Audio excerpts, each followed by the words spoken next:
আসসালামু আলাইকুম। তো আজকে আবার একটা রাউন্ড সিঁড়ির কাজ নিয়ে এলাম। শাটারিং চলমান ব্রাহ্মণবাজার সরকারি পার। তো আমরা কিভাবে বর্গাগুলা মারছি আপনারা একটু খেয়াল করি দেখুন। যদি আমরা কইয়ার যে আমরা 24টা দাফ 5 ইঞ্চি ফর দাফ হইব। নিচেই দেবো প্রতিটা বর্গার যে দাগ দিছি বর্গা অনুসারে আমরা রাউন্ড জয়টা 13টা বর্গার লাগে, আমরা 13টা বর্গা দিছি। তো এইভাবে যদি আপনারা মাপ দেন, যেমন মনে করেন ওটা আমি 25 ইঞ্চিত মারছি, তারপরে এটা 30 ইঞ্চি, তারপরে 35 ইঞ্চি, তারপরে 40 ইঞ্চি, 45 ইঞ্চি, 50, 55। এইভাবে মনে করেন হাইটের অনুপাতে আপনারা বর্গা মাপ যদি মাপ কাজ করবা।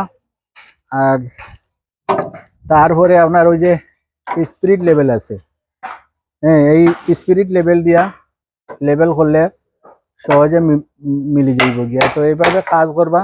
তো ফুল সিঁড়িটা রাউন্ড করা শাটারিং করার পরে আপনারা দেখাবো, আপনারা লাইনও থাকা। আসসালামু আলাইকুম।